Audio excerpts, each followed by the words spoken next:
learning is fundamentally a biological process. It takes time.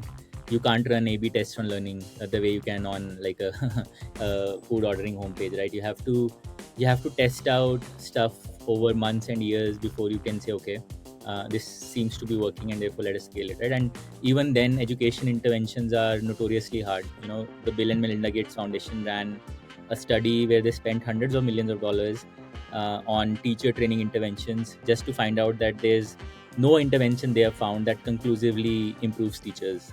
So Hey everyone, Manan is an incredible founder, teacher, and author building the world's first math brand, Cuemath. He started up immediately after his graduation from IIT Delhi and went on to pioneer a learning experience tailored to each student's focusing on math. He's backed by some of the best investors in the world. Cuemath today solves for more than 200,000 students in more than 80 countries. Please join me in welcoming Manan to the podcast. thank you so much, Aviral, and I'm glad to be here. Awesome. So we'll start with our rapid fire. Yeah. If you could be a professional in any other field, what would you be? A physicist. Okay. And why? Loved physics since childhood. I mean, it's been I've been strongly inclined to physics as well as math, but math is something already doing in some way. So physics would be the second choice. Yeah. If we could go a little wilder, what would it be? I love trekking and mountaineering, so maybe something to do with that. Maybe something in the Understood. mountains. Yeah. Awesome. Yeah. Um, no, cool. If you had to pick a few topics on your bucket list, Mm. what would they be? Like the top two things on your bucket list? In terms of what reading, working on stuff. Anything, like anything you'd really like to do uh, and want to. So as I said, physics, right? So I love following physics related stuff, especially astronomy. Very clued into all the latest stuff that's happening on that front. That's one. The other thing that I've been very deeply involved in the last few years is history. Reading a lot of history, from across different eras of world history. It's just been very interesting. So it's these two things that I spend a lot of time on, but also end up reading a lot of business stuff, including the stuff you write, by the way, which is Thank you. great. Yeah. Awesome. So just generally getting to know more about the world is something I like spending time on. Yeah. Awesome. So your bucket list is more books, which is More my books, more reading. my bucket list as well, I would say. I agree. Yeah, and I see a bunch of them Yeah, yeah. behind you, so some of them look pretty Fortunately, interesting. all of these are read. The Okay. unread ones are not here, so All right. they will be there. Yeah. Hopefully, Yeah. if you could ask one question to yourself as the AJVC host, what Hmm. would it be? Maybe what's been my biggest learning in running a business for almost 10 years now, and perhaps related to that, what would be the one thing I would do differently, and therefore, what would be the one thing I would share with young entrepreneurs who are just starting out and who could benefit from my journey. Yeah, maybe that. We will. So this is our lazy way of coming up with questions. So, Yeah, yeah, I so figured that. Yeah. I'll ask this to you at the Hmm. end. All right. Now, funded versus bootstrapped. Hmm. What's your view? So we've raised quite a bit of capital in the last in the journey of the company. We've raised over $100 million. Right. That has let us obviously accelerate a few things. Invest more on product development, invest more on marketing, and so on. But I do think that with the wisdom of hindsight, I think you should raise capital just like you would I mean, capital is a tool to accomplish something. It's not an Right. end in itself, right? So Right. just like you make other decisions, like let's say hiring someone or partnering with a B2B SaaS tool to accomplish a certain objective, capital also is maybe a more important tool than most others, but it Right. is at the end of the day a tool, and therefore your desire to raise capital and your efforts to raise capital should be aligned with your strategic objectives. And I have found that historically, especially in the Indian startup ecosystem, in the bull run of the last few years, people have ended up raising a lot more capital than they truly needed to. Right. If you ask me personally, we could perhaps got into the same stage with lower capital. Right. Obviously, the way I think about this, Avril, is for me it's not a binary funded versus bootstrapped. It's like you are trying to achieve a certain objective with a Mm. certain set of resources, and time is one of those resources. Right. uh, and therefore you need to optimize for your resource package in combination, and if capital allows you to optimize for time as one of the dimensions, then that it makes sense to raise capital. But then in many cases, you could build a business from scratch without having to raise any capital at all. So it's pretty subjective, but in general, my rule or my worldview in hindsight is raise as little capital as you need Understand. to achieve your strategic objectives. Yeah, Understand. So if the answer to that is bootstrapped, so be it. I yeah, guess that's yeah, fair. yeah, So what you're saying is money is actually a spectrum. Zero is bootstrapped, and then funded absolutely. is Yeah, anywhere. Now that makes sense.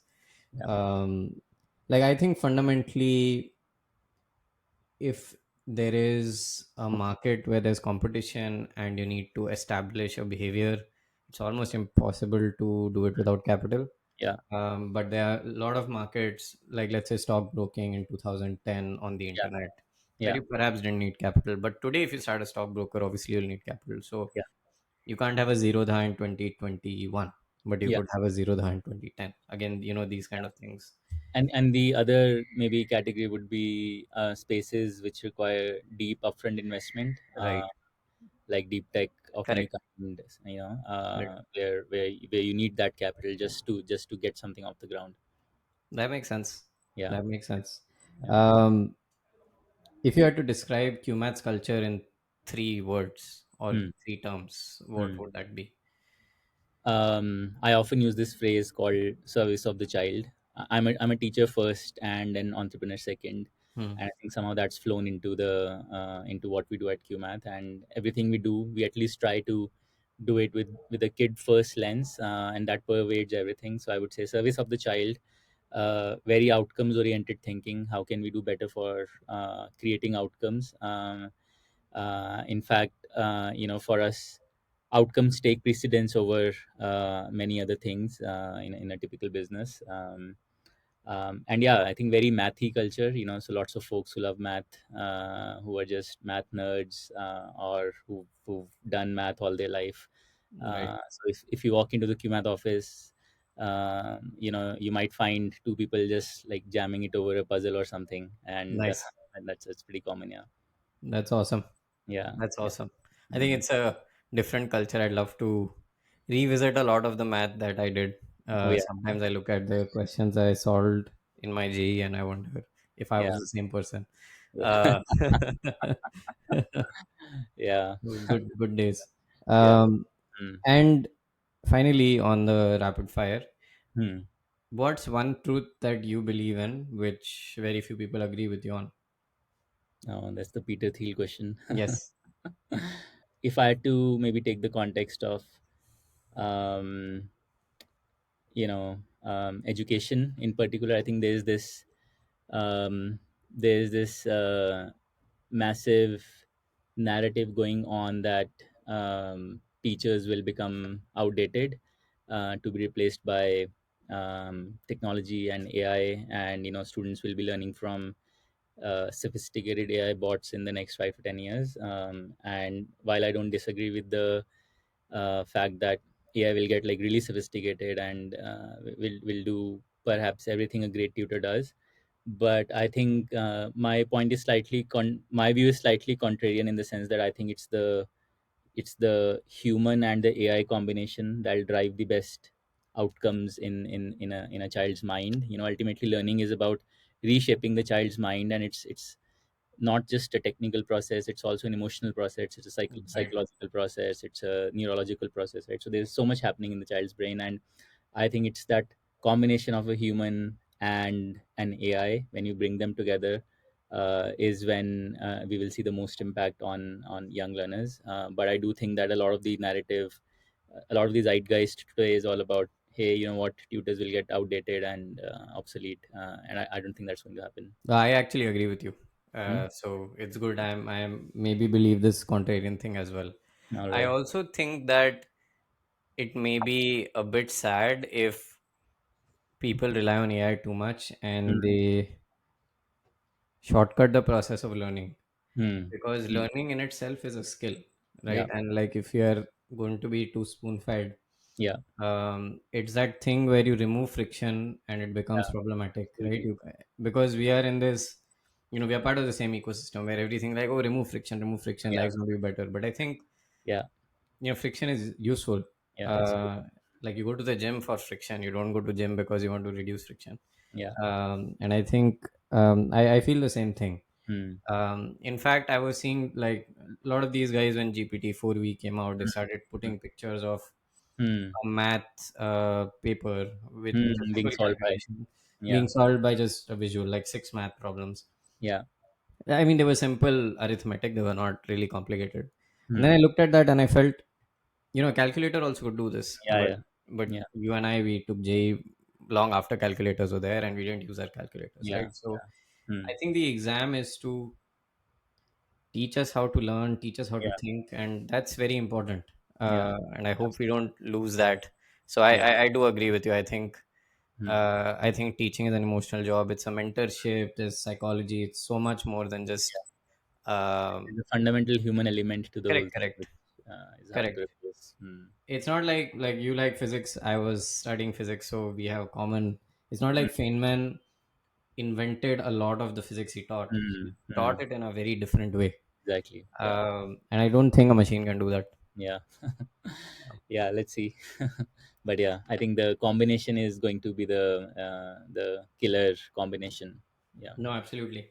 Yeah. And so, Manan, why don't you share with our listeners Hmm. what your early days were going up to IIT Delhi, and then we can talk about how you took a Yeah. very, you've always taken a very Hmm. different path from what people would have expected. Obviously, till IIT, I think everyone would Yeah. say, hey, you've just followed the beaten path, every Yeah. middle class Indian's dream. So, Yeah. So I come from a small town called, not really small, but yeah, a mid-tier town called Amritsar in Punjab.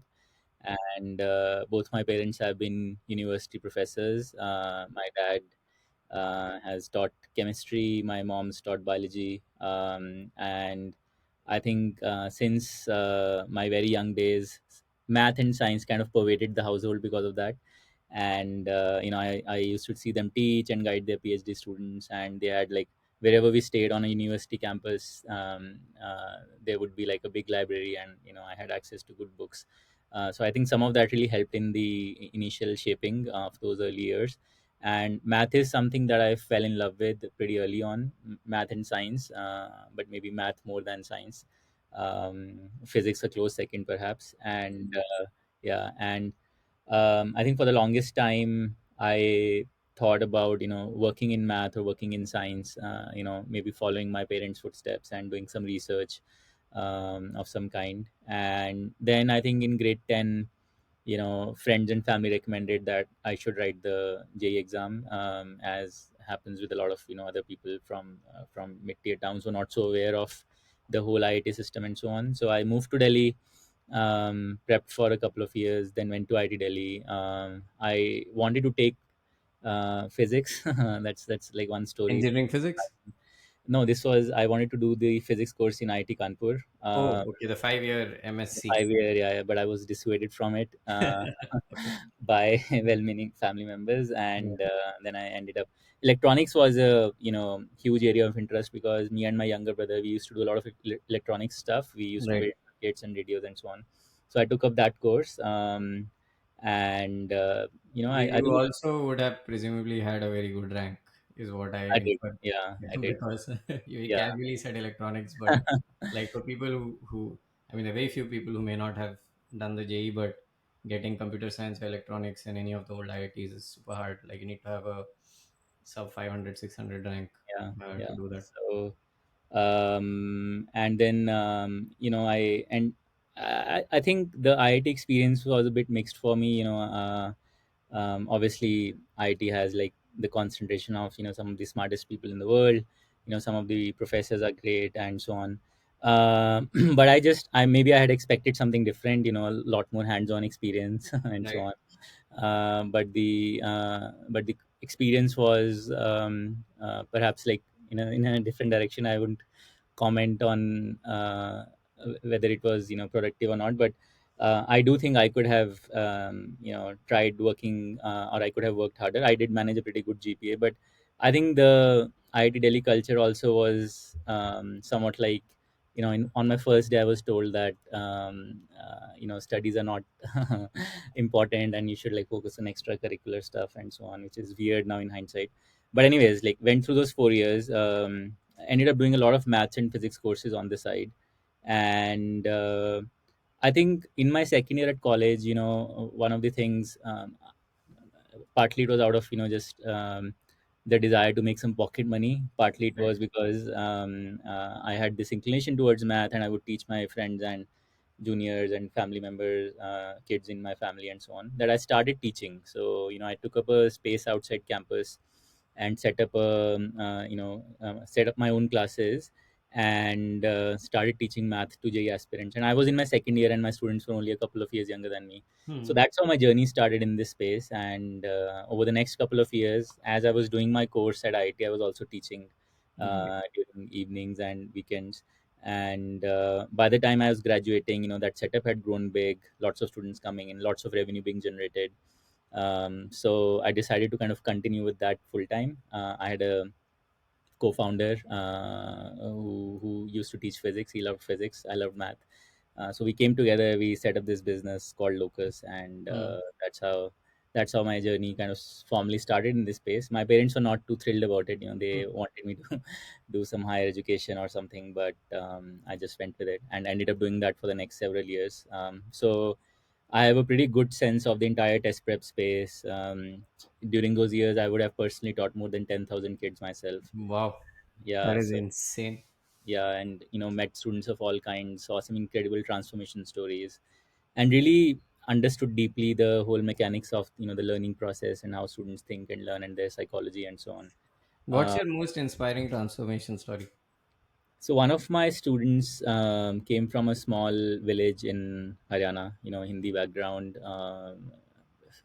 student, and I think his parents had to maybe sell off some land to send him to Delhi for his education, and then he, we met in some way, and he joined my classes, and then I saw that he's very hardworking and he's very driven, and he had this, I think his basic thinking foundation was strong. So I ended up teaching him, and I actually, in his last few months of his JE prep, he was prepping for the JE exam. I had him stay over at my place, so I could meet him every morning and then teach him. And this kid actually then ended up going to the computer science course at IIT Delhi, so he really like cracked it. And then he went to some FANG company in the US. Then he came back. He became an IS officer. So it was like an incredible transformation from this humble village boy in Haryana to kind of doing what he's doing today. So I've seen like a lot of those stories. When you teach so many students, so many of them end up showing some or the other transformation. So and I think that period really instilled in me this deep belief that education can be transformative, and if the teacher is dedicated enough and if the teacher is committed, any kind of transformation is possible. And that's why, despite coming from a very hardcore technology background, and by the way, my final year project was on neural networks, Okay. which was back then like not so well known. Now it's all the Yeah. rage. Some So backwater somewhere nobody cared. yeah, Yeah. Yeah. exactly, right. So and coming from that place and that kind of background, I think I've come to this deep belief that despite the advances in technology that we'll see, which will obviously enable the learning process very strongly, I think the combination of a dedicated, committed teacher enabled by the right tools is what creates magic.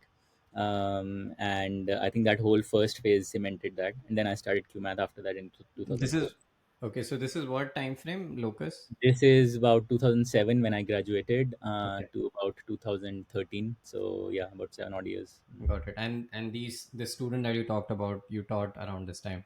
Yeah, yeah. He would be, I'd say maybe like 5 or 6 years younger than me, roughly. Okay, Yeah, yeah, understand. That's incredible. yeah. And so my day job is evaluating founders more Hmm. than the business idea and the market. Of course, they have to be large, and you've gone through the VC process. If you've Yeah. spoken to VCs who are honest with how they approach things, it's basically like I'd say a sales job combined with an HR job in my head almost. Yeah. And we look for traits Hmm. in founders, right? Like obsession, like you seem to have obsession about teaching and things like that. Um, that's one tick mark. And then, do you have execution ability? We'll do a bunch of ref checks. Do you paint a big picture and Yeah. vision? Yeah. And essentially the obsession for the customer, the ability to paint a big picture, and then the ability to execute that big picture, right? These are Yeah. like three last traits I think all scaled founders have. Of Yeah. course, there are like 13 total traits that at least we look for. Hmm. What are the traits of a good student? Like you've seen 10,000, right? I've seen 10,000 founders as well, so maybe I can tell. How Yeah. do you see it? I think, as Novels said this, right? It's like there's infinite resources and material available, but it's the desire to learn that is scarce.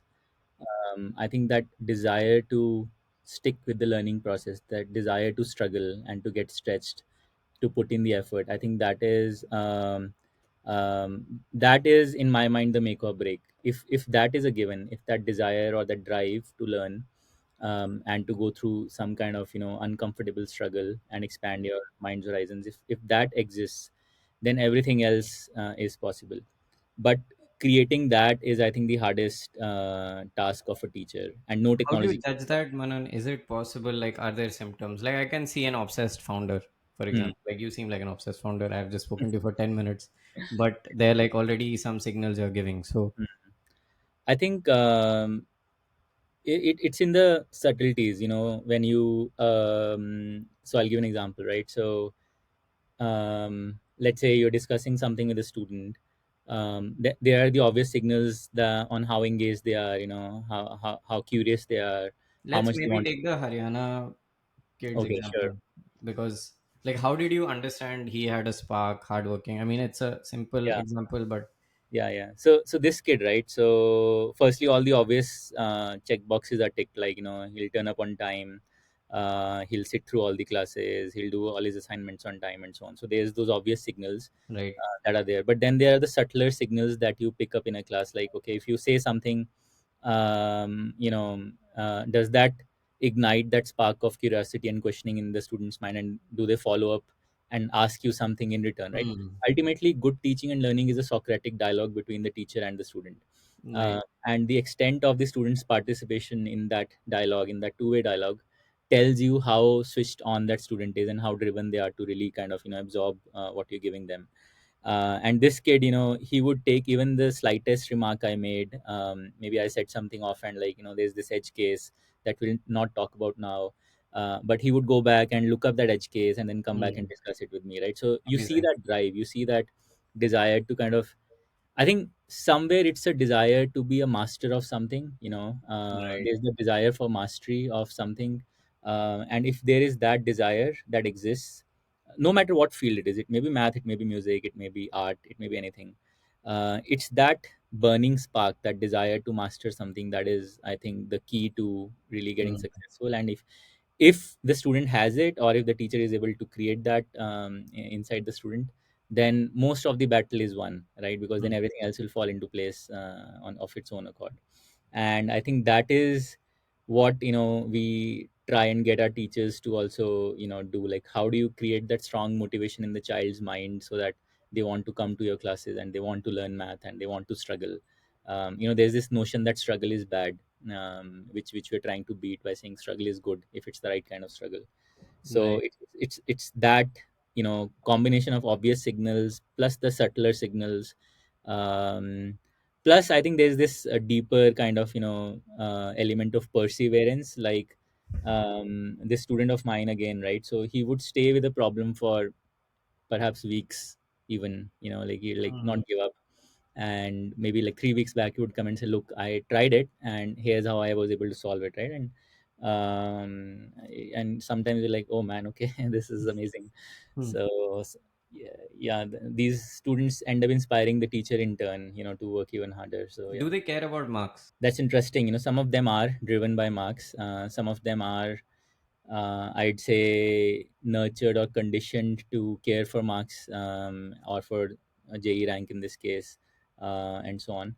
But then there's also like a smaller breed of students who actually just enjoy the learning Hmm. process so much, that is they just want to do it for the sake of it. But I'd say that is a Hmm. minority, and it's a testament to our education system that that set is a Hmm. minority, and most students are driven by extrinsic results. But the when you see them in flow, right? When you see them as a teacher, when you see them in action, and when you see them in flow, those extrinsic desires all kind of fade away, and then it's really that learning process that they care about. Like even this kid, for example, ultimately he did care about getting into IIT, but when he was in his element, doing a physics problem or a math problem, he was completely lost in it because he was so curious and he wanted to do it. I think that intense desire to get over something and to solve a Right. problem, right? Is the key element. No, it's interesting. Why I'm asking these questions is I've never asked them to anyone first, and I'm so curious because you've taught so many. When you said 10,000 students, I'm like, I want to ask you about Yeah, your pattern matching. yeah. I was trying to map it to founders who optimize for wealth Hmm. in some way, right? I'm not saying it's a bad thing. I'm just like making an observation.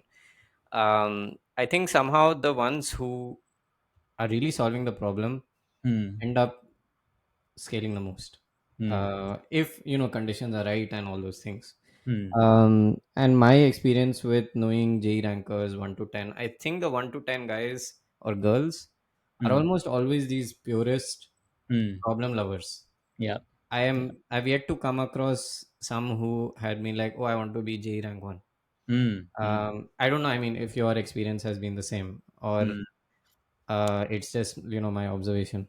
No, you're right. I think, yeah, at least the ones who end up making it to the very top are the ones who just love the thrill of solving the problem, right? Right. So, and then obviously, they've been trained to think in a certain way, and they've been coached extensively, so they have all those cognitive abilities that make them do it. But I think fundamentally at the heart of it, they want to solve a problem. There's this interesting parallel I draw sometimes, Aviral, when in running the company day to day. um, I tend to think of people, like in numbers, right? Hmm. It's an analogy I use from math, right? In the number system, there are primes and there are non-primes, Hmm. and then all the numbers are essentially composed of primes. So like 36. The way I tend to think of, let's say, numbers is, so if I ask someone what is the difference between 36 and 37, Hmm. they will say it's one. Hmm. Uh, It's a Whereas I'll prime say and a square. it's like 2233 is 36 and Yes. 37 is just a single prime, right? Anyway, Yes. so point being that primes basically form the basis of the number system and everything flows from there. Hmm. And using that analogy, I tend to think of some people as what I call prime movers. So Hmm. prime movers are people who move off their own accord, That's uh, fascinating. and who don't need to be like told anything and so on. You just tell them the problem, and then they'll just move, right? And if you have a set of prime movers in your organization, in your company, like founder has to be obviously a prime mover, just driven by the pure obsession to solve the problem. But if you have like a set of prime movers in your company, then you just end up moving so much faster. So yeah, I think many of these students I'm talking about were prime movers. They just wanted to do it on their own. They did not need any push from him, from the outside. That's amazing. Yeah. I mean, that analogy is awesome. I completely I love it as a math junkie. Yeah. I don't know if you know of this story. Like, I don't know if I got inspired by it, but if I read it later, but Hmm. I remember Ramanujan apparently saw 1729 Yeah, on the yeah. back of And a Hardy. license Yeah. plate, and he said that it's the smallest number, which is the Yeah, sum of yeah. two different cubes. Yeah. So it my became my my ATM card pins are all that number. You shouldn't be saying that.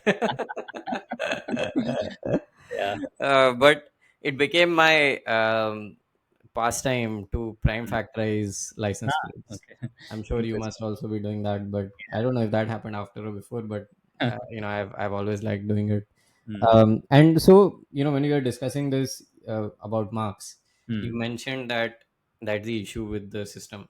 Mm. Obviously, it probably is an inspiration for Cuemath, and maybe you can weave that in. But what do you think is the issue fundamentally with the education system beyond like what people say? Okay, like marks and people are driven by just outcomes. Yeah. That's a symptom. What do you think is like the underlying issue? Because people spend so much money, Yeah. they still don't have the basic skills. I think at its heart, right? And I think especially in today's context, I think the problem I see is that what we are teaching our kids is so outdated relative to the pace at which the world is moving. Right. We are teaching them specific facts in a fact universe, whereas we should be teaching them general ways of thinking or metacognition, like how to learn better, or how to for example, master your ability to think and reason and critically decompose a problem, etc., etc., right? I think firstly, just the spotlight is focused on what I would say is a fairly obsolete set of skills that we're trying to. I'm talking about the mass market at least, right? Right. Not there are pockets of excellence here and there, but in general, in the mass market, you walk into any school classroom today, or any tuition class today, or any coaching class for that matter, and you'll see that kids are being trained to think in a very narrow manner, and we're not really expanding their minds horizons in any meaningful manner. And my worry is that and I have like a young son, right, who's just about to turn 3, and my worry for him is that when he grows up and he's like 15 years out from now, the world will be so different that if we don't teach our kids, the and we are on an exponential, right? And the thing about Right. exponentials is you project back, it's all linear, but you project forward and you kind of miss the pace of change, right? The rate of Right. change.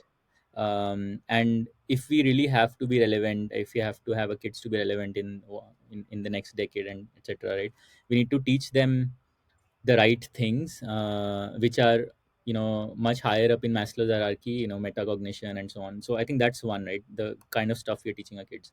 The other thing is just this whole anchoring to external validators like marks and ranks and so on, which are not bad per se, right? I think there is merit in helping someone understand how they are doing, but I think the problem that our system is kind of I think the fatal flaw of the system is it's designed around averages, in the sense that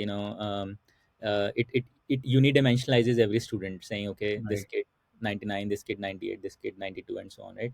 Whereas there's this very good book called The End of Average by, I think, this guy called Todd Rose, uh, which basically makes the point that every human is a multidimensional mind, and therefore your mind profile and my mind profile, they are not unidimensional, so they can't be put on a scale. And we have like jagged profiles, is I think what he calls it. And our system is not set up for jaggedness, so Right. your unique abilities versus my unique abilities versus someone else's, the system does not cater to those and does not nurture those and so on, right? Even if I take a narrow context, for example, if I take math as a context and even go narrower and say, okay, if I take, let's say, I don't know, percentages as like the atomic unit of let's say some learning, right? Even within that, maybe you would learn percentages better in the context of, I don't know, nature, and I might learn percentages better in the context of astronomy, Interesting. and sports, right? So your your neural network is unique, my neural Hmm. network is unique, and they respond very different to different stimuli. But I think the way the our entire system is set up, it tends to think in terms of averages. And I think that's the so two fatal flaws in my mind. One is what we're really teaching our kids, where they're spending most of their time, which I think is the prime time of their life in terms of at least their neural network shaping, because the mind just shapes so fast in these years, in these early years. So that's one. And then I think just thinking in terms of averages and unidimensionalizing every student, I think, is the other problem. So Interesting. yeah. Why did you start QMath in 2014? I know you had been teaching for a while, but what was the reason? What drove you to do it? Yeah, I think Why did you leave the path of, like, I know you already had shared earlier that your yeah, parents were opposed to it, but just yeah. just talk through that. I think two, three reasons in combination. One was just the fact that the whole test prep space for me ended up being a bit of a disappointment, because every year I would see like hundreds of students coming to my setup, and then I would know that okay, only a few of them are going to make it, just because of the nature of the system. So it's a zero sum game essentially. And I just I would see the disappointment in so many of my students every year, which maybe personally I was not so happy about. So that's one. And I do think that the way our system is set up, which again is unidimensional, J rank, you go to this department, you go to this department. I think I don't think it works at scale. Maybe I think it solves for a certain set of problems, but then it creates a whole new set of problems. So one was just some disillusionment with that. I think the other thing was that for me, math's always been not just a subject, but more like a way of thinking, more like a life skill. It's a worldview, right? And one of the things that I myself have experienced, and I've seen in my students, is that the earlier you learn that language and the earlier you become fluent in that language, the more comfortable you are speaking it, metaphorically saying. And for me, the realization was that formal introduction to mathematics starts right from kindergarten garden onward. And if I really want kids to do well at math, I should start much earlier, potentially right from kindergarten onward. So with QMath, the idea was, okay, can we create a visual curriculum, a new way of learning and teaching math that helps kids build the math way of thinking from a very young age. And that's how the whole journey started. But obviously this idea has evolved and gotten sharpened, has sharpened over time. There've been lots of ups and downs, lots of learnings. But yeah, that's fundamentally the genesis story in a way. And I think interestingly, from with QMath, the mission that I started with on day one is exactly the mission today. uh, Not an iota of it has changed, which is to help kids become better at math. And over time we have considered, or we've been encouraged to consider, a lot of other things, like why don't you do science, why don't you do English, and so on. But I think with QMath, the goal was always clear that we'll be a math focused company. So yeah. But why don't you? No, it's not that I'm averse to it. I think with I'm, QMath the I'm asking more from, like, I'm not asking like them. I'm asking, like, I know there's a strategic reason, right? yeah, So yeah, it's a bit odd to see someone with very high conviction being one subject. Like, the context is that all parents as well as other players expect you to be yeah. multi-subject. Yeah, But you no, are specific. I do think there's a value in that, in being like a more kind of horizontal full stack player. But I also think that education is a high trust category. Parents, and especially if you want to be seen as an aspirational premium brand that stands for outcomes.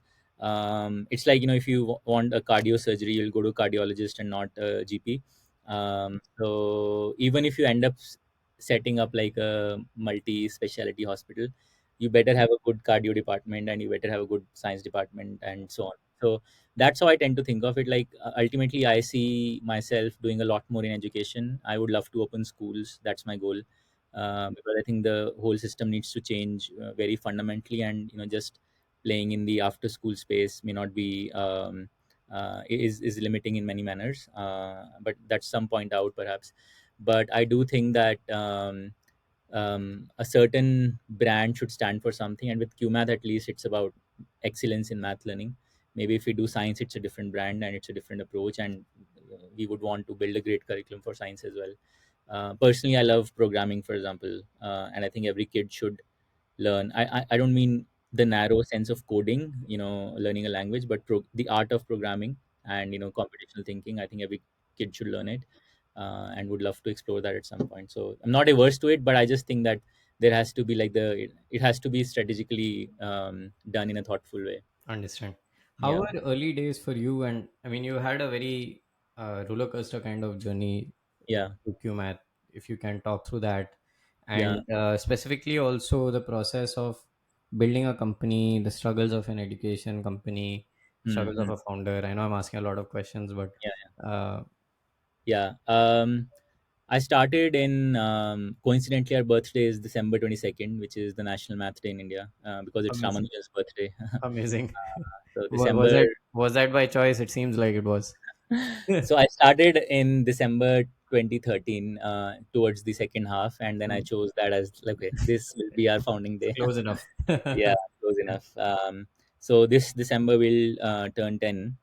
So it's been, journey of about 10 years. First couple of years I think were perhaps among the hardest, because education back then was untouchable from an capital perspective, as it has Has become again. become now. Yes. Yeah. So which I don't think is necessarily a bad thing, by the way, but we'll come to that. So first couple of years was just taking some savings from the earlier startup, and just kind of running, setting things up, and I created the entire curriculum myself from scratch. And our model back then was teachers partnering with us and operating small learning centers out of their homes, for math learning. So that's how we started. But I think in a couple of years our initial feedback from students and parents was pretty good, so we attracted some venture capital over the next year. I think in about 2016 we ended up raising about $20 million, between Sequoia and Google Capital. I think we are Google Capital's earliest investment, because we were fairly early stage back then. So we Why raised that did they capital. back you, Manan? Why did they back you? I I'm they sure I about don't you think as they were. well as the Yeah, space, but just thoughts. I don't think they planned to, because in the first meeting they told me, we are too early for them. But and then I also didn't think much of it. But then the head of CapG was visiting India, and I just invited him to one of our classes. I said, why don't we check it out, and maybe we can talk about capital later. So he came in, and then he saw the joy on the face of our teacher and the student sitting there. So he was pretty intrigued by it. Then he said, okay, look what, you are early, but let us still partner. And yeah, so I think it was that.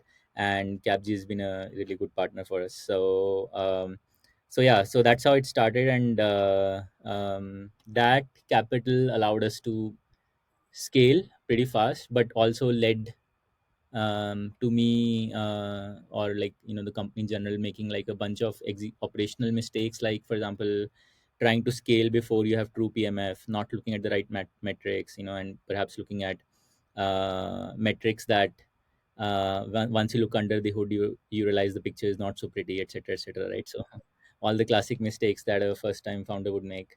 So that happened. And then at some point we decided that we want to be an omni-channel platform, and we want our teachers to be able to teach both offline and online. So we started building an online platform, and then COVID came in and really accelerated that whole transition. So, and that also, the COVID years are also very high growth years for edtech in general and for us in particular, and that enabled us to raise additional capital. So we ended up raising like, I think about $90 million more over the next couple of years till last year. So yeah, I think it's been an interesting journey. Lots of learnings. I do think that, as I said in the beginning, we could have gotten to this point with lesser capital, in hindsight. And yeah, and also I think in hindsight, maybe the one or two things I would have done differently is, one is really focus on the team bit, you know, which I am sure every founder would tell you. Really, really be excruciatingly slow about hiring people, and be really thoughtful about that. And also focus on the right set of metrics that show you the true picture, and not just like a set of metrics that make that are superficially good, but under the hood is not good, right? So yeah, all the learnings I presume every founder has, were learnings we have had as well. Understand. And in terms of org, you came back as CEO. What was that path like and thought Yeah, process so behind during COVID, we actually scaled pretty fast, and we actually went from an offline company to an online company, and then from an India only company it? Global to an company. international company with our business in the US and elsewhere growing pretty fast. And back then, I had a very seasoned leader, who was running operations day to day, called Govind, Right. uh, who unfortunately passed away unexpectedly, Oh man, in 2021. sorry to hear. yeah, so he's great friend, mentor, and so on. And his loss was obviously a big loss for the company. And then post Govind, I had to step in for a few months and run the company directly. But I back then I wanted to focus more on the core learning experience, on making sure platform was set up for delivering great outcomes and so on. So I again started the search for an operational partner who Right. could run the company day to day, and then got in someone else, Vivek, who came in, who joined from Swiggy, and then he ran the company for I think about 1.5 years. But then I came back in again because I think the realization was that ultimately at the heart of this company is math and learning outcomes and delivering outcomes to students, and everything else kind of flows from there, including, let's say, brand building, Right. marketing, etc., etc., right? And therefore, because I'm the domain expert on that front, it's best that I run it directly. Right. So that's the background story there. And Understand. Vivek obviously did a lot of good for the company, and still advises me on operational matters, but we just felt that it's best that I kind of run it day to day. Yeah. Yeah. Why I'm asking that question is edtech companies are this unique beast where the founder is a teacher Yeah. and perhaps not a CEO. Mm, Uh, mm, Not only perhaps by what they have experienced, but also interest, right? mm, Like if I asked you what you prefer to do, you love to teach. yeah. Um, and I've seen like a large number of these edtech companies when they scale, they lose the soul Mm, because maybe the CEO is no more the teacher. mm, Uh, mm. how do you solve that? And I think you've had to navigate that. What's the answer if there is any answer?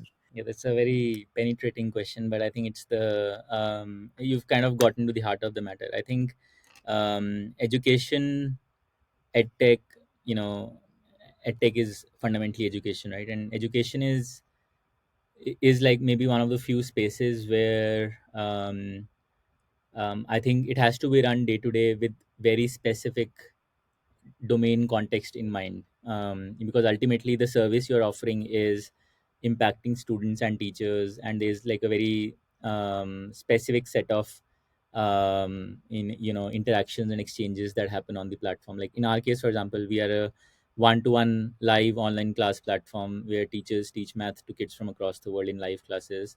um, and what goes on in that 60 minutes between the teacher and the student on the platform is basically the unit of our platform, is the unit of transaction on the Cuemath platform, right? And it's not transactional. There's a lot of depth to it, there's a lot of nuance to it. There's like, okay, the learner psychology, the curriculum itself, how the learner engages with the teacher, the teacher student bond, and so on, right? And ultimately, if those things are not getting optimized, then the service is not improving and you're not becoming more valuable. So the only way to make an education company more valuable and to scale it more is to focus on that stuff and deliver outcomes to your end stakeholder. And that's best. And no matter how much you optimize the peripheral layers around it, including your brand building and marketing and sales and so on, if the core is not engineered properly, then everything else around it kind of falls flat. And we've seen that happen in a lot of in the case of a lot of other edtech companies. And I think for me, the fundamental realization has been that yes, I am a teacher at heart, but if I truly want to scale Qmath and turn it into a globally dominant edtech company, then I better also be a CEO rather than trying to outsource that job. So yeah, I think an education company needs the combination of a teacher and someone who's an And an operator. entrepreneur. Yeah, Yeah, I mean it's a very difficult it's a because difficult combination. one Yeah, is extremely structurally disconnected from the world because they have to, otherwise, yeah, and the other has to be very in it. yeah, Um, yeah, no, that makes sense, and I mean, like I've been thinking about this because I'm an analyst of the ecosystem as well. I yeah, try to see what's happening. yeah, The other thing I've noticed is, and I may be putting it too bluntly, but you kind yeah. of said something which was interesting, which is maybe it's good at tech doesn't have capital. Do Hmm. you think there is too much pressure on education companies to scale when structurally they can only scale at a certain speed, which is limited by the years? the kids are in, which means that you have an annual cycle. It's not like Swiggy, Yeah. you Yeah. turn up marketing and you acquire customers. You can't do Yeah. that in I think education. it's a great point, and if I had to kind of put it concisely, learning is fundamentally a biological process. It takes time. You can't run A/B tests on learning the way you can on like a, a food ordering homepage, right? You have to test out stuff over months and years before you can say, okay, this seems to be working, and therefore let us scale it, right? And even then, education interventions are notoriously hard. The Bill and Melinda Gates Foundation ran a study where they spent hundreds of millions of dollars on teacher training interventions just to find out that there's no intervention they have found that conclusively improves teachers. So it's like education is hard. It's a hard problem. It's an in computing parlance, it's an NP hard problem, right? So it's Yes, like correct. it's really, and therefore you need time. Because it's hard, you need time, and because you need time, there's only a certain rate at which your company can absorb capital. And if you try to absorb more capital and deploy it, where will you deploy it? You will put it on branding and marketing, on sales and so on, and we all know what comes out of that, right? So I think the cycle of gestation for an education company is perhaps not in sync with perhaps what fund cycles typically are, which is like 7 years or whatever, right? So I would say any education company worth its salt would take easily a decade and a half to scale and become successful. That's to Right. me the time horizon which is needed for an education company to succeed. And you look at all the examples. You look at whether it's Kumon in the US, whether it's all the successful test prep companies in India, like Alan and Akash. They've been around for 3 decades now, right? Yeah. So it takes time, and education is a time game, and therefore you have to be thoughtful about uh, why you want to raise capital, and then once you have that capital, how will you deploy it? So yeah. Right. No, absolutely. I think that's why educational institutions stay alive for so long, Yeah. because the moat is so much, because you said time is what the input is, right? Yeah. And IITs didn't come overnight. Obviously, Yeah. there was Exactly. government backing, but it's taken 70, 80 years for them to come here. Yeah. If you look at any private colleges, I'm not even looking at Hmm. the tech companies. Hmm. You have like VIT or SRM, 60 years, 50 years. Yeah.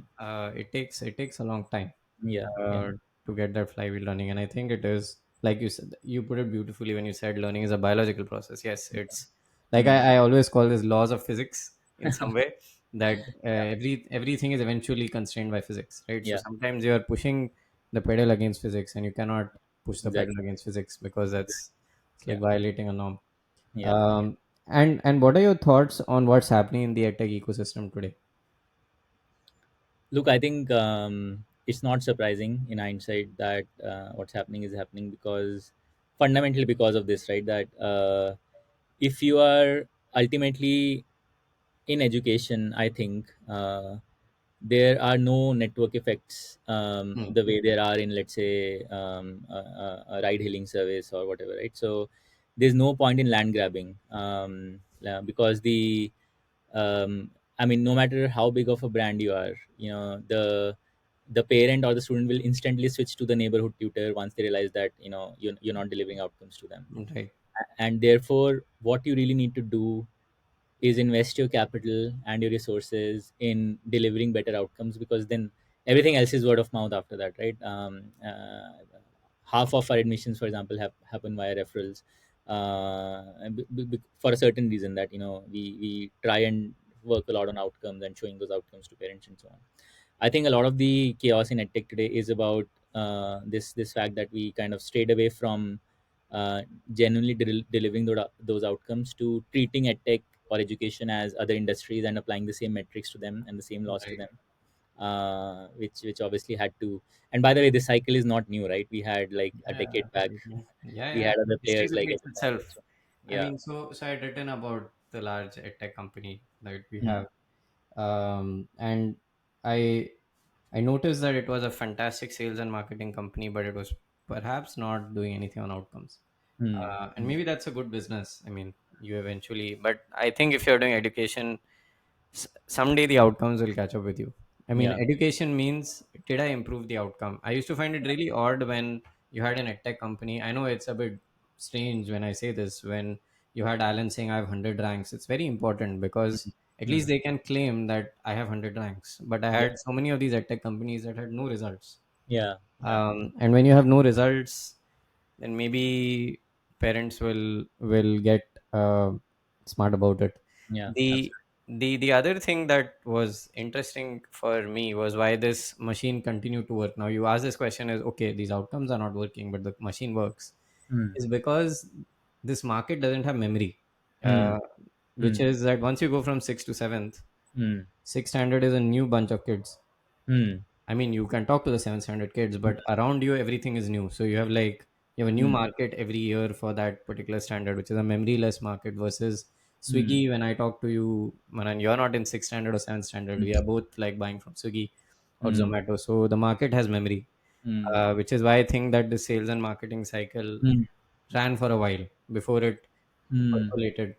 Just That's my like that's observation. interesting. I think maybe the way I think about this is that in education, at least in any high trust category, whether it's education or healthcare, Right. um, if you were to draw a curve, let's say between customer response and let's say your service quality, um, it'll be a very there'll be hockey stick in the sense that there'll be a threshold beyond which the response from consumers start rising exponentially. But before that, they'll the lower quality will suppress the response of the market. Right. Versus if you think about, let's say, ordering from restaurants, right? The ability to take risk in a way is higher for customers, so it may be a more linear function of Correct. Absolutely. right. So I think there is some memory loss or some resetting that happens, but I also think that the true outlier, let's say, businesses Right. only happen because they cross a Deep certain memory. threshold on. Yeah, yeah, I exactly. get, yeah, yeah. I completely understand. I think for Yeah. a new, so I'm reading this book about thinking in systems, and Hmm. the world is not. What I've realized is the world is not very binary. It's not like it will be memoryless Uh, or it will be memory full. In uh, certain situations, it will behave memoryless, and in certain situations, it will behave memory full, which hmm. is like what you said. Hmm. So when you cross that threshold, suddenly you become so Yeah, trusted. But before that threshold, nobody cares. So you're yeah, like as yeah, good as exactly. anything. But it makes sense. Hmm. Hmm. And you talked about teachers Hmm. and the biological process of Hmm. learning. How do you hire a teacher? And I'm going back to that other reference you made of Bill and Hmm. Melinda Gates. Hmm. Can you upskill a teacher? How do you retain good teachers? What's a skilled teacher? Because that's the Yeah. other part of the equation for you. So on teachers, right? So I think in hindsight, I would have maybe done things a little bit differently there. Hmm. Uh, I think teachers in our context are as important as full-time employees. In fact, Right. they are the ones who are the frontline interface with the parents, and they make or break the brand and so on. And I think historically we have been a little bit all over the place in terms of hiring teachers. We've gone ahead and hired in bulk during the COVID years because demand Hmm. was high, and then we did not invest properly in kind of quality control and so on.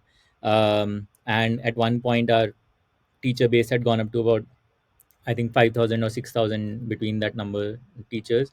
It's now more like a more reasonable 3,500 teachers, who are kind of like who have been vetted properly, etc., etc. But I think my mental model around teachers now is there is only a certain amount of nature that you can change, and trying to invest your efforts in that is like, there's diminishing returns there, right? And Hmm. like in studies like, the Bill and Melinda Gates study has shown that, and a bunch of other studies have shown that. And therefore our model essentially is that you control for quality at the gate, and you get a certain kind of people into the mix.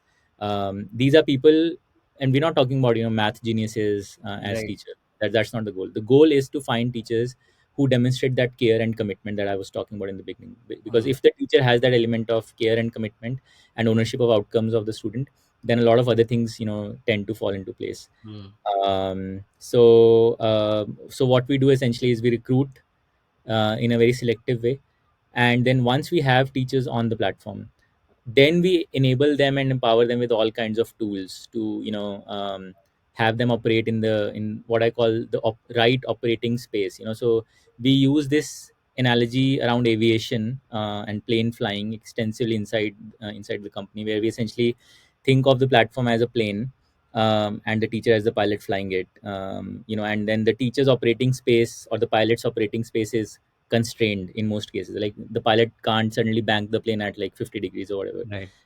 So the teacher's operating space has to be constrained, but it can't be too constrained because otherwise it will become a mechanical delivery, right? So therefore, you have to find that optimum kind of guardrails, but those have to be created by your product. Like the Hmm. pilot, even if they choose to, they cannot bank the plane above a certain angle because the plane won't allow it.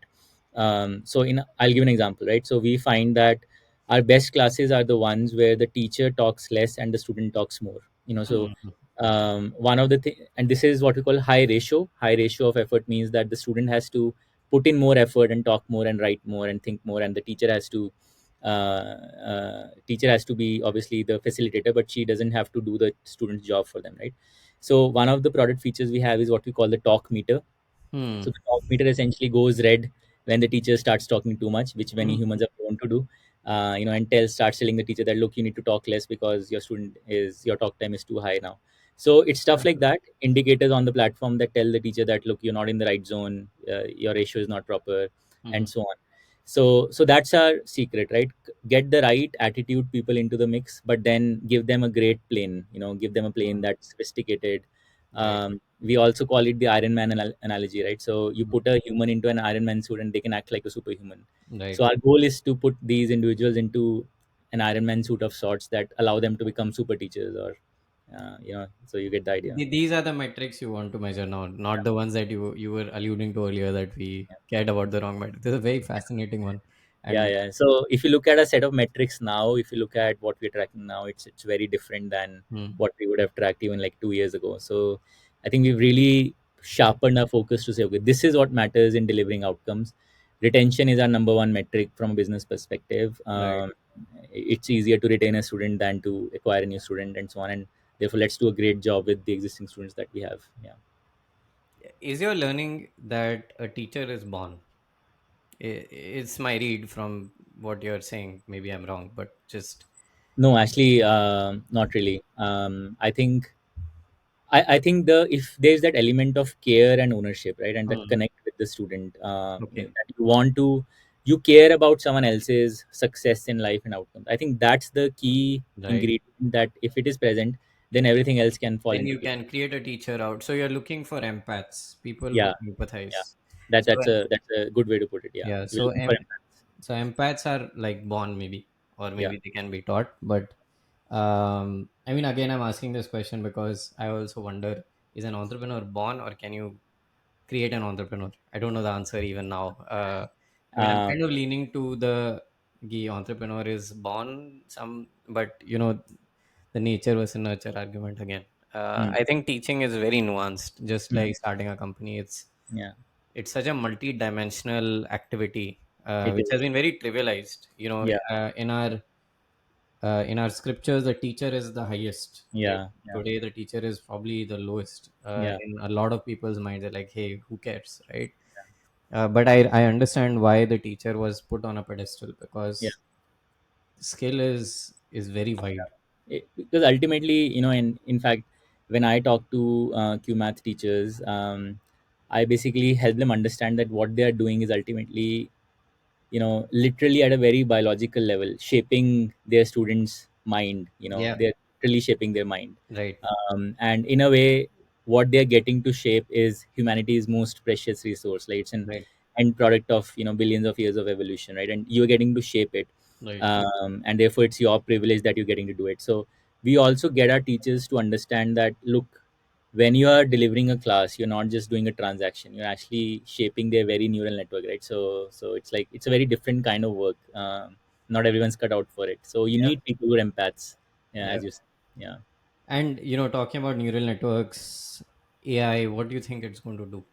And I know we talked about it earlier, but if you can elaborate on that. Look, I think, as you already know, right? I think all the there's there's the whole language and all the developments happening on that front. I also think there are some very other interesting directions that are not so well known, that are kind of shaping up really nicely, to the extent that in 3 4 years from now, we'll stop being surprised by, I don't know, like videos being fully generated on the fly, Hmm. and so on. I also think at a very fundamental level, it'll make us question what it truly means to be a human. And I don't have a good answer to that, by the way, right now.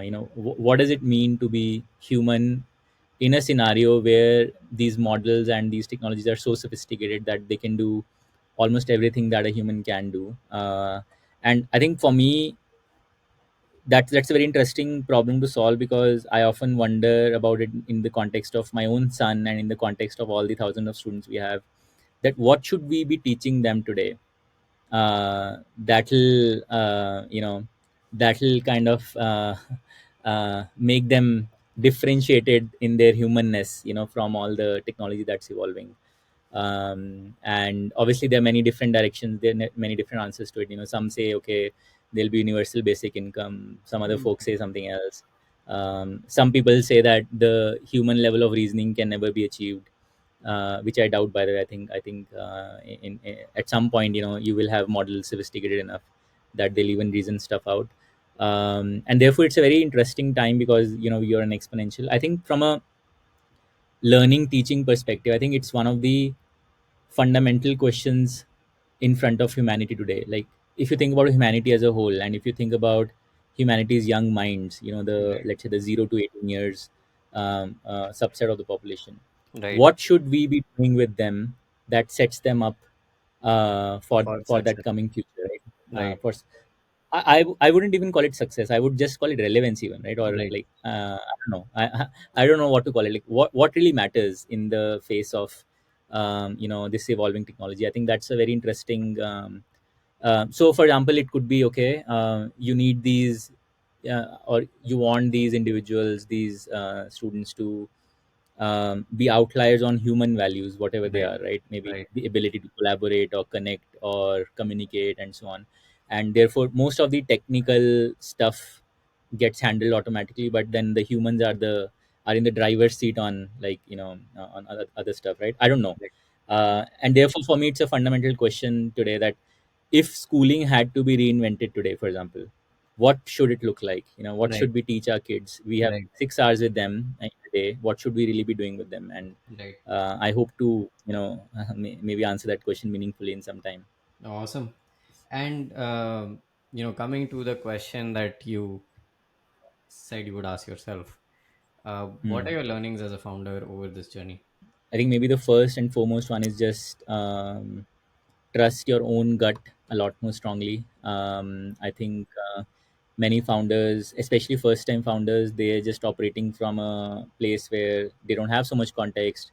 They are second guessing themselves all the time and so on. But I think there's a reason it's called the founder's gut, right? You know when something is going in the right direction, and you know when something is not going in the right direction. And there'll be many people around you who will tell you otherwise, who will say we know better and so on. But I think that's not the case. I think the founder is the founder for a reason, and therefore you should trust your gut. That doesn't mean you should be like close to all kinds of feedback. I think you have to find that unique blend of trusting your instinct and gut, but also being open to all the feedback that's coming in, and removing the signal from the noise and taking the signal. I think I took too much signal, perhaps, and too much noise with it, and did not trust my gut so strongly enough. And I would perhaps do that differently, and focus on stuff that I knew truly mattered. So that's one. I think the other, as I said, is people and team. Just be really really thoughtful about building the team properly, being excruciatingly slow about hiring. I think the whole wisdom around hire fast, fire fast is something that I don't agree with. Even though we have been guilty of it at times, I would just be super thoughtful about and very frugal about expanding the team in the right way. So that's one. And I think there is one more learning, Aviral, which I think is crystallized more recently in my mind, which is the importance of momentum, in an org, right? So the importance of steadily moving towards your north star, because ultimately, think about it, right? So an organization is a collection of individual minds, and keeping them magnetized and galvanized towards that north star is a very hard job. And one thing that makes it easy is momentum. If you have momentum, if you are making progress, if you are growing, or if you are making like any kinds of progress, I think it just sends positive vibes throughout the network of minds, and it makes your job a lot easier. So just really focusing on momentum, and therefore progress over perfection, I think is something that we've not done so well in the past, but now we've started doing a lot more. So yeah. That's awesome. Yeah. What are your plans for QMath going forward? Maybe next 5 years, crystal ball, crystal gaze. Where With do you want? QMath, it's very clear. I think through this whole combination of carefully selected individuals as teachers, and then empowered by very strong tools, we want to create the most powerful network of math educators in the world. India is the land of math. There's no reason why an Indian company should not be teaching math to the world's kids. And I would like us to be, and I would hope for us to be that company. So expand the tutor network, and serve kids from across the world, get to like much more sizable student base in the next few years, but really be anchored to outcomes, and really demonstrate that we are creating outcomes. I think the days of acquiring students based on branding and marketing are gone, especially when it comes to edtech. And the currency of trust is now not brand but outcomes, and therefore really invest on that. I think the whole generative AI angle and infusing it into every aspect of the platform is very interesting, and we're doing a lot of work on that front as well, and just making the service much more valuable. Ultimately, I do think we would want to expand beyond math, but as I said, not under the QMath brand name. We would perhaps do different brands for different things that we want to do. But I would always want us to be forward oriented and future oriented in what we do. So, for example, I'm not very excited about test prep as a space. I think it's slightly backward looking. It's whereas I would want whatever we do to be forward looking and to prepare kids for the world that's coming. So there's a lot of ideas that we have on that. Yeah, but maybe some time out. Yeah. And just to close out why we call this Founders Unfiltered, what's one piece of feedback you got as a founder which really changed your perspective? There was someone, I think, and that person doesn't know that they've had such an influential kind of impact on my trajectory. I think they told me that my strength as well as my flaw is that I'm a teacher, Hmm. and therefore when it comes to running a company, I have to be less a teacher and more a more an operator. And and what that essentially means is that as a teacher, you tend to uh, believe completely and deeply in your students. You tend to believe in the incredible potential that is latent inside them. Somehow it's your job to kind of unlock it, right? But when it comes to running a business, that doesn't transfer completely, because Right. when it comes to running a business, time is a constraint, and therefore adopting the same student like approach with your let's say team members is a recipe for disaster and failure. Hmm. uh, Hmm. yeah, they were far more blunt when they said it. Amazing. Yeah, That's awesome. that really changed my perspective on how I should think about running the business. Yeah. Awesome. Thank you, Manan, for the conversation. Really loved it. I learned so much about education. Thank you so much. Thank you so much, Avril. It was lovely chatting with you, and you were right. I think it was a good conversation.